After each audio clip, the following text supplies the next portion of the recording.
और मैं प्रधानमंत्री श्री नरेंद्र मोदी जी को यह अंतिम चेतावनी दे देना चाहता हूं, भीमसेना की तरफ से यह ऑफिशियल बयान है, मैं संविधान का रक्षक हूं। भारत के संविधान की बात आती है, उस वक्त भारत का संविधान हमें 3 हिस्सों में बटा हुआ नजर आता है। सलाम, जय संविधान, भीमसेना जिंदाबाद। मेरे लिए यह गर्व की बात है कि मैं प्रथमतः और अनंतः भारतीय हूं। मेरे मसीहा, मेरे भगवान बाबा साहब डॉक्टर भीमराव अंबेडकर जी कहकर गए हैं कि हम प्रथमतः और अनंतः भारतीय हैं। मुझे गर्व होता है ये कहते हुए कि मैं भारतीय हूं, और मुझे गर्व होता है यह भी कहते हुए कि गर्व से कहो हम भीम सैनिक हैं, यानी कि मैं भीम सैनिक हूं। मैं गर्व से कहता हूं मैं भीम सैनिक हूं। आज इन बातों को कहने की आवश्यकता इसलिए पड़ गई कि भारत देश 141 करोड़ लोगों का देश है, और 141 करोड़ में से कितने बोल रहे हैं? जब भारत के संविधान की बात आती है, उस वक्त भारत का संविधान हमें 3 हिस्सों में बटा हुआ नजर आता है। अब हाल ही में मैं आज बात करूंगा, अब हाल ही में जो माननीय प्रधानमंत्री श्री नरेंद्र मोदी जी सुप्रीम कोर्ट के चीफ जस्टिस माननीय श्री DY चंद्रचूड़ के घर गए हैं, क्या यह लोकतंत्र के लिए सही संकेत है? आपको भली भांति मालूम है कि हमें किसी बीजेपी या बीजेपी की सरकार, इन लोगों से खुली आपत्ति रहती है, क्योंकि ये लोग काम अच्छे नहीं करते हैं। और मेरी बात को यदि आप सुनिएगा तो उस तौर पर सुनिएगा कि I am a representative of our community, Dalit community, because I am a follower of doctor BR Ambedkar, because I am a Bhim सैनिक, Bhim soldier, because I am Indian, because I am Indian citizen, because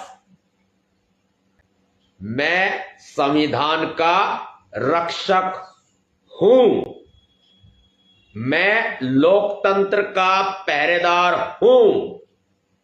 और जैसे ये नवाब सतपाल तंवर लोकतंत्र का पहरेदार है, संविधान का रक्षक है, वैसे ही आपको भी आज बनना होगा। यदि मेरी बातों से आपको जरा सा भी महसूस हो कि सतपाल तंवर भैया जो बात कह रहे हैं वो 100 आने सही है, तो इस आवाज में अपनी आवाज मिलाकर देखना।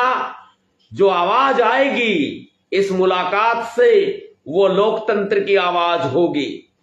माननीय DY चंद्रचूड़ जी CJI साहब, ऑनरेबल सुप्रीम कोर्ट के चीफ जस्टिस ऑफ इंडिया, हम उनका बहुत ही सम्मान करते हैं। पूरा देश 141 करोड़ लोगों की जिम्मेदारी उनके कंधों पर है। जब भारतीय जनता पार्टी के कदमों में न्याय दम तोड़ता हुआ नजर आता है, जब चप्पलें घिसती हुई नजर आती है उन गरीबों की न्यायालयों में, तब माननीय श्री DY चंद्रचूड़ जी का जिक्र आता है कि माननीय श्री DY चंद्रचूड़ जी बहुत ही एक अच्छे जस्टिस हैं, एक अच्छे न्यायाधीश हैं। और उस न्यायाधीश को बदनाम करने के लिए जिस तरह से माननीय प्रधानमंत्री ने अपने कदम बढ़ाए हैं माननीय CJI के घर की तरफ, ऐसा इतिहास में पहली बार हुआ है। आप देखिए, व्यवस्थापिका, कार्यपालिका और न्यायपालिका, भारत के संविधान में जब ये 3 मुख्य स्तंभ बनाए गए, बाबा साहब अंबेडकर जी ने बनाए थे, तब साफ कर दिया था कि व्यवस्थापिका का काम होगा कानून बनाना, यानी कि भारत की संसद। और भारत की संसद में 2 सदन, इन्हीं सदस्यों का एक सदन होता है राष्ट्रपति, जो कि इनसे अलग होता है, लेकिन इसको हम कहते हैं कार्यपालिका, जो कि कानून बनाने का काम व्यवस्थापिका हमारी संसद करेगी, वही कानूनों को लागू करने का काम हमारे राष्ट्रपति महोदय महामहिम राष्ट्रपति जी करेंगे। हमने सरकार का और महामहिम राष्ट्रपति जी का तालमेल आपस में देखा है। तालमेल अच्छा होता है तभी देश चलाया जाता है, देश की जनता सुखी रहती है, सुरक्षित महसूस करती है। लेकिन जिस वक्त संविधान गलत हाथों में चला जाए तो ये व्यवस्थापिका में बैठे हुए बीजेपी सरकार के मुख्य कार्यवाहक प्रधानमंत्री श्री नरेंद्र मोदी जी, जो खुद को चौकीदार कहते हैं, वो चौकीदारी करते हुए वो एक प्रमुख स्तंभ को लांघ जाते हैं। वो स्तंभ होता है कार्यपालिका। व्यवस्थापिका को भी उन्होंने साइड छोड़ दिया, व्यवस्थापिका को साइड में छोड़कर और व्यवस्थापिका को किनारे में रखकर, ताक पे रख के प्रधानमंत्री नरेंद्र मोदी जी पूरे प्रोटोकॉल का उल्लंघन करते हैं और प्रोटोकॉल का उल्लंघन करते हुए कार्यपालिका को, महामहिम राष्ट्रपति जी को पूरा क्रॉस करके, लांग करके, उलाक के सीधा पहुंच जाते हैं सीजीआई साहब की तरफ। अब आपके घर में कोई दुश्मन भी आएगा तो आप सीधी बात कहेंगे कि आइए आपका स्वागत है, आप उसको वापस नहीं भगाएंगे। ये तो देश के प्रधानमंत्री की बात हो गई। प्रधानमंत्री पद का खुलेआम दुरुपयोग और न्यायपालिका के ऊपर धब्बा लगाने का काम किया है। न्यायपालिका हमारी स्वतंत्र है, हमारी न्यायपालिका में को देश के संविधान में सर्वोच्च स्थान दिया गया है। वही न्यायपालिका की सर्वोच्चता को कम करने का कार्य बीजेपी की सरकार ने किया है। जिस तरह से प्रधानमंत्री श्री नरेंद्र मोदी जी ने प्रोटोकॉल का खुला उल्लंघन करके व्यवस्थापिका को लांग कर, फिर कार्यपालिका को लांग कर सीधा न्यायपालिका के पास में वो चाय पीने के लिए पहुंच गए या चाय पिलाने के लिए पहुंच गए, ये लोकतंत्र के लिए शर्मसार कर देने वाली घटना है। और वहीं आज माननीय सर्वोच्च न्यायालय जब ये फैसला देते हैं कि अरविंद केजरीवाल को जमानत दी जाती है, सशर्त जमानत दी जाती है, हम माननीय सर्वोच्च न्यायालय के फैसले का सम्मान करते हैं, लेकिन उस बात को कदापि नहीं भूलेंगे जब माननीय सर्वोच्च न्यायालय ने यह कड़ी टिप्पणी की है। यह टिप्पणी उस वक्त भी की गई थी जब देश में कांग्रेस की सरकार थी कि सीबीआई बंद पिंजरे का तोता है। अब ये सीबीआई बंद पिंजरे का तोता है, आप देख लीजिए, यही बात आपको बोली है अब माननीय सर्वोच्च न्यायालय ने, ये सीबीआई बंद पिंजरे का तोता है। अगर यदि ये पहले कह दिया जाता तो इतना समय किसी का नष्ट नहीं होता। बहरहाल मैं दिल्ली के मुख्यमंत्री अरविंद केजरीवाल जी को रिहाई की शुभकामनाएं देता हूं, उनकी पूरी पार्टी को देता हूं, हालांकि दूर दूर से देता हूं, मेरा इस पार्टी से कोई संबंध नहीं है, लेकिन फिर भी मानवता के नाते देता हूं कि बाबा साहब अम्बेडकर जी ने कहा है कि हम इंसान भी है भाई, हम सबके काम आते हैं, कोई हमारे काम आए जब पता चले।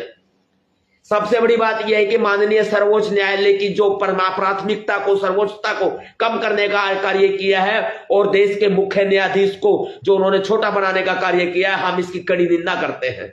और मैं आज भी कहता हूं, माननीय सर्वोच्च न्यायालय, माननीय सीजीआई साहब की जो गरिमा है वो बरकरार है और हम इस देश के निवासी हैं। हम कभी भी न्यायालय की, न्यायपालिका की सर्वोच्चता को, गरिमा को हम कभी नुकसान नहीं होने देंगे।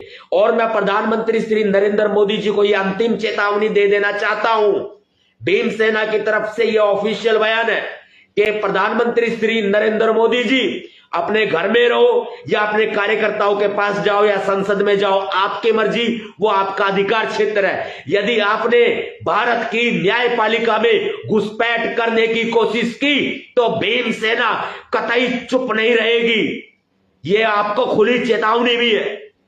यदि आपने न्यायपालिका में जबरदस्ती घुसने की कोशिश की या न्यायपालिका पर दबाव बनाने की कोशिश की तो भीमसेना चुप नहीं रहेगी।